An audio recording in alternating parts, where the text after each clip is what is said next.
శ్రీ మాత్రే నమః. మీనరాశి వారి ఇంట్లో ఈ దేవత కొలువుంది. జూలై నెల 14, 15, 16 తేదీల్లో మీ జాతకంలో మార్పులు. మీరు మట్టిని పట్టుకున్నా సరే బంగారమేనా అన్నట్లుగా మీ జీవితం మారిపోతుంది. 100% జరగబోయేది ఇదే. అసలు ఈ మీనరాశి వారి జీవితంలో కలగబోయే మార్పులు ఏమిటి? జూలై నెల 14, 15, 16 తేదీల్లో మీ జాతకంలో ఎటువంటి మార్పులు రాబోతున్నాయి, మీకు ఏ విధమైన అదృష్టం కలగబోతోంది, అన్ని విషయాల గురించి కూడా ఇప్పుడైతే మనం క్లియర్గా ఈ వీడియో ద్వారా తెలుసుకుందామండి. శ్రీ షిరిడి సాయిబాబా జ్యోతిష్యాలయం. మీకు ఎటువంటి తీరని సమస్యలు ఉన్నా గురువు గారిని సంప్రదించండి. ఎక్కడెక్కడో జ్యోతిష్యం చెప్పించుకుని నిరాశ చెంది ఉన్నారా? ఒక్కసారి గురువు గారిని సంప్రదించి మీ సమస్యలకు పరిష్కారం తెలుసుకోండి. భార్యాభర్తల వశీకరణ, ప్రేమ వశీకరణ, డబ్బు వశీకరణ, వ్యాపార వశీకరణ, వ్యవసాయ వశీకరణ, పెళ్లి సంతానం వశీకరణ, కోరుకున్న మొగుడు లేదా స్త్రీ రావడానికి వశీకరణ, అనుకున్న పనులు కావడానికి వశీకరణ, ఇంకా ఎటువంటి సమస్యలు ఉన్నా పూజలు చేయబడును, జ్యోతిష్యం చెప్పబడును. గురూజీ లక్ష్మణ్ గారు. గురువు గారి ఫోన్ నెంబర్ 9515466718.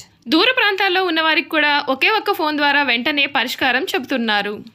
అంతకన్నా ముందు మీలో ఎవరైనా కొత్తగా కనుక మన ఛానల్ని చూస్తున్నట్లయితే తప్పకుండా వీడియోని లైక్ చేయండి. తప్పకుండా మన ఛానల్ని సబ్స్క్రైబ్ చేసుకోవడం మర్చిపోకండి. సబ్స్క్రైబ్ చేసుకోవడంతో పాటుగా పక్కనే ఉన్న బెల్ ఐకాన్లో ఆల్ ట్యాప్ చేయండి.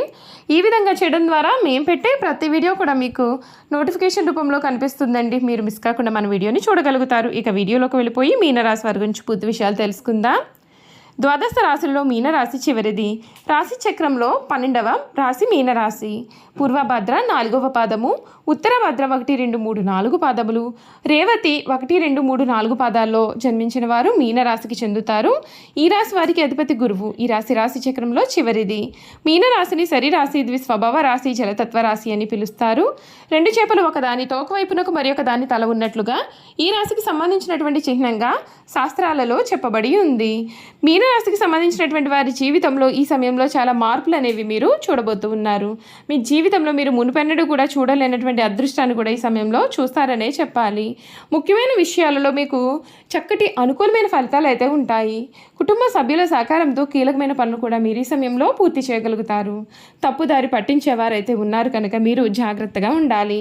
ఇష్టదేవత నామాన్ని జపించాలి. మీకు అంతా కూడా మేలు జరుగుతుంది. శ్రీ లక్ష్మీ యోగం మీకు శుభప్రదమైన ఫలితాలు అందిస్తుంది. ఆర్థికంగా విజయాలు అందుకుంటారు. ప్రారంభించిన పనులు విజయవంతంగా పూర్తి చేస్తారు. ఉద్యోగంలో శుభ ఫలితాలు ఉంటాయి. వ్యాపారంలో మంచి నిర్ణయాలతో అనుకున్నది మీరు సాధిస్తారు. ఈశ్వర ధ్యానం మీకు ఎంతగానో కూడా మేలు కలిగిస్తుందని చెప్పడంలో సందేహం లేదు. ఈ మీనరాశి వారు ఇప్పటి వరకు కూడా మీరు కోరుకునే జీవితాన్ని అయితే మీరు ఈ సమయంలో పూర్తిగా చూస్తారనే చెప్పాలి. మీరు ఈ సమయంలో కొన్ని పరిహారాలు అయితే మాత్రం తప్పకుండా ఆచరించాల్సిన అవసరం అయితే ఎంతైనా సరే కనిపిస్తుంది. కనుక ఈ రాశికి సంబంధించినటువంటి వారికి ఎవరికి ఏ విధంగా ఉండబోతుందో ఇప్పుడు మనం తెలుసుకుందాం. మీనరాశి ఉద్యోగస్తులకు ఇది మధ్యస్థమైన సమయము. ఉద్యోగంలో కొంచెం సమస్యలు కూడా అధికంగా కనిపిస్తాయి కనుక మీరు తగిన జాగ్రత్తలు అయితే ఈ సమయాన పాటించాలి. మీ జీవితం అయితే పూర్తిగా ఈ కొత్త ఏడాది అనేది మార్పులు అయితే రాబోతూ ఉందండి. శనిదేవుని ప్రభావం కూడా ఏ విధంగా ఉండబోతోందో ఇప్పుడు మనం తెలుసుకుందాం. ఈ రాశి వారికి శని సాడేసేది 2వ దశ ప్రారంభం అవుతుంది. ఈ సమయంలో కొంత కష్టంగా ఉండవచ్చు. మరొక వైపు రాహువు ఈ రాశి నుండి నిష్క్రమించడంతో కొన్ని సమస్యల నుండి మీకు పూర్తి ఉపశమనం కూడా దక్కుతుంది. మరొక వైపు మే నెల నుండి కూడా గురుగ్రహం ఈ రాశి నుండి 4వ స్థానంలో సంచారం చేయనున్నారు. అక్టోబర్ 18వ తేదీ నుండి గురుడు 5వ స్థానం నుండి రవాణా చేయనున్నాడు. అక్టోబర్ మాసం నుండి డిసెంబర్ 5వ తేదీ వరకు కూడా చాలా ప్రయోజనకరంగా అనుకూలంగా మీకు ఉంటుంది. ఈ సందర్భంగా ఈ మీనరాశి వారికి కొత్త ఏడాది ఆర్థిక, ప్రేమ, కుటుంబ, ఆరోగ్యపరంగా ఏ విధమైన ఫలితాలు రాబోతున్నాయి ఇప్పుడైతే మనం చూసేద్దాం. ఈ మీనరాశి వారి కెరియర్ పరంగా మిశ్రమ ఫలితాలు అయితే ఉంటాయండి. మీరు ఉద్యోగం మారేందుకు కూడా మీరు ప్రయత్నాలు చేయవచ్చు. మీరు చాలా ఓపికగా పనిచేయాలి. కొందరు నిరుద్యోగులకు కొత్త ఉద్యోగం గురించి శుభవార్తలు అయితే వినిపిస్తాయి. అయితే మీరు చాలానే కష్టపడాల్సి ఉంటుంది. ఈవెంట్ మేనేజ్మెంట్, టెక్నికల్ రంగాలతో అనుబంధం ఉన్నటువంటి వారికి పని పరంగా ఈ సమయం అయితే బాగుంటుంది. ఉద్యోగులు విదేశీ ప్రయాణాలు చేసే అవకాశం కూడా మీకు కనిపిస్తోంది. ఆర్థిక పరంగా సానుకూలమైన ఫలితాలు అయితే ఉంటాయండి. ఎందుకంటే శుక్రుడు లగ్నస్థానంలో ఉంటాడు. అంతేకాదు సూర్యభగవానుడు లాభస్థానంలో ఉండడం చేత డబ్బు విషయంలో సానుకూలమైన ఫలితాలు ఉంటాయి. బుధుడు 10వ స్థానం నుండే సమయంలో ఆర్థిక పరంగా స్థిరత్వం అనేది ఉంటుంది. ఈ సమయంలో మీరు చాలా డబ్బును కూడా ఆదా చేయవచ్చు. వ్యాపార పరంగా ఈ రాశి వారికి నవంబర్ వరకు కూడా అనుకూలంగా అయితే ఉంటుందండి. ఈ కాలంలో మీరు మంచి పురోగతి అనేది మీరు సాధించవచ్చు. ఎందుకంటే శనిదేవుని సాడే సతి రెండవ దశ అనేది ముగిసింది. ఎందుకంటే శని దృష్టి కర్మ 7వ స్థానం నుండి తొలగిపోతుంది. దీంతో మీకు శుభ ఫలితాలు అనేవి ఉంటాయి. రాహు లగ్నస్థానంలో ఉండే సమయంలో కొన్ని గొడవలు కూడా జరగవచ్చు. ఈ ఏడాది మీరు సమాజంలో గౌరవ మర్యాదలు అయితే పొందే సూచనలు అయితే మీ జీవితంలోనే మీరు చూస్తారనే చెప్పాలి. ఈ సమయంలో మీరు మునిపెన్నడూ కూడా చూడలేనటువంటి విధంగా మీ జీవితం అయితే మారిపోతూ ఉందండి. ఈ రాశికి సంబంధించినటువంటి వారికి మీనరాశి వారు పూర్వభద్ర 4వ పాదంలో జన్మించిన వారు చాలా అదృష్టవంతులనే చెప్పాలి. అందమైన గంభీరమైన రూపాన్ని కలవారుగా ఉంటారు. ఉత్తరభద్ర నక్షత్రంలో జన్మించిన వారు చక్కటి సుందరమైనటువంటి రూపము, సద్గుణ గుణాలతో పాటు ధర్మమును కూడా తెలిసి ఉంటారు. శత్రునాశనం చేయవారుగాను, సుఖ జీవితానికి వీరు అలవాటు పడిన వారుగాను ఉంటారు. అయితే ఉత్తరభద్ర 1వ పాదంలో జన్మించిన వారు తొందరపాటు నిర్ణయాలు తీసుకున్నట్టు ఇతరులపైన అధికారం చెలాయించే నైజాన్ని కలవారుగా ఉంటారు. ఉత్తరభద్ర 2వ పాదంలో జన్మించిన వారు చాలా అదృష్టవంతులు, గొప్పవారు, పండితులు. వీరితో స్నేహం చేస్తారు. జ్యోతిష్య పరిచయం కూడా వీరికి లభిస్తుంది. రాజకీయ ప్రవేశం కూడా వీరు చేస్తారు. ఉత్తరభద్ర 3వ పాదంలో జన్మించిన వారు కళా నైపుణ్యాన్ని కలవారుగా ఉంటారు. పరస్త్రీ సాంగత్యం కోరుకుంటారు. దైవభక్తి హెచ్చుగా ఉంటుంది. కార్యసూర్యులని చెప్పాలి. ఈ రాశి వారికి ఉత్తరభద్ర 4వ పాదంలో జన్మించిన వారు ప్రజలను ఆకట్టుకునే మనస్తత్వాన్ని వీరు కలిగి ఉంటారు. ప్రజలను ఆకట్టుకునే మనస్తత్వాన్ని కలిగి ఉంటారు. చాలా చాతుర్యంగా మాట్లాడతారు.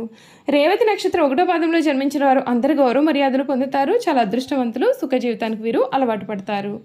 రేవతి నక్షత్రం 3వ పాదంలో జన్మించిన వారు పాప పనులు చేయడంలో అధికమైన ఆసక్తి కలిగి ఉంటారు. పరస్త్రీ సాంగత్యం కోరుకుంటారు. తమ కుటుంబం మీద కాకుండా ఇతరులపైన ఆసక్తి అధికంగా ఉంటుంది. రేవతి 3వ పాదంలో జన్మించిన వారు అందమైన రూపం కలవారుగా ఉంటారు. పాప పనులు చేయడంలో ఎక్కువగా ఆసక్తి అనేది ఉంటుంది. రేవతి నక్షత్రం 4వ పాదంలో జన్మించిన వారికి తెలివితేటలు ఎక్కువగా ఉంటాయి. మంచి స్వభావం కలవారుగా ఉంటారు. దైవ భక్తి ఉంటుంది. పెద్దలంటే గౌరవం కూడా వీరికి అధికంగానే ఉంటుంది. వీరి గుణగణాలు చూసుకున్నట్లయితే మీనరాశి వారు స్వసిద్ధంగా చాలా మంచివారు. ఏ విషయాన్ని రహస్యంగా దాచుకునే ఆలోచన వీరికి ఉండదు. రహస్యంగా దాచుకోవడం వీరికి ఏమాత్రము కూడా చేత కాదనే చెప్పాలి. ఇతరులకు అపకారం తలపెట్టడం, కుట్రలు పొందడం వీరికి ఏమాత్రము చేత కాదండి. ఈ రాశి వారికి ఎవరైనా కోపం వచ్చినట్లయితే వారిలో వారే బాధపడతారు, కానీ అవతల వ్యక్తి మీద కక్ష మాత్రము తీర్చుకోరు. దుష్టులను కూడా మంచివారుగా మార్చడానికి వీరు ప్రయత్నం చేస్తారు. ఇదే వీరి గొప్ప గుణము. ఈ రాశి వారికి చేతులు పాదాలు పుష్టికరంగా ఉంటాయి. మెత్తని అందమైన తల వెంట్రుకలు కలిగి ఉంటారు. వీరు తమ ఆలోచనలను ఎప్పటికప్పుడు మార్చుకుంటూ ఉంటారు. నిలకడ అనేది వీరి ఆలోచనలు ఉండదు. చాలా భయపడిపోతూ ఉంటారు. కవిత రచన అంటే వీరికి చాలా ఇష్టం. ఎప్పుడు కూడా ఏదో ఒక పని చేస్తూ ప్రశాంతమైన జీవితం వీరు లేకుండా చేసుకుంటారు. అలా లేకపోతే వీరికి ఏమీ తోచదు. ఏదైనా సరే పని చేయాలి అని అనుకున్నట్లయితే కనుక వీరికి ఎవరైనా సరే తోడు ఉండాలి. ఒక్కరు స్వతంత్రంగా ఏ పనిని చేయలేరు. మొదలుపెట్టిన పనిని పూర్తి చేసే వరకు కూడా వీరికి అసలు నమ్మకం అనేది ఉండదు. ఈ రాశి వారికి మానసిక ఆందోళనలు అధికంగా ఉంటాయి. పనులను వేగంగా చేయాలనే ఆలోచన ఎంతకైతే ఉంటుందో అంత త్వరగా వీరి ఆలోచనలు ఎప్పటికప్పుడు మార్చుకుంటూ ఉంటారు. చూసారు కదండి, మీన రాశి వారి గురించి అయితే తెలుసుకున్నారు కదా. ఈ వీడియో కనుక మీకు నచ్చినట్లయితే తప్పకుండా వీడియోని లైక్ చేయండి. తప్పకుండా మన ఛానల్ని సబ్స్క్రైబ్ చేసుకోవడం మర్చిపోకండి. సబ్స్క్రైబ్ చేసుకోవడంతో పాటుగా పక్కనే ఉన్న బెల్ ఐకాన్లో ఆల్ని ట్యాప్ చేయండి. ఈ విధంగా చేయడం ద్వారా మేము పెట్టే ప్రతి వీడియో కూడా మీకు నోటిఫికేషన్ రూపంలో కనిపిస్తుంది. మీరు మిస్ కాకుండా మన వీడియోని చూడగలుగుతారు. Thank you for watching.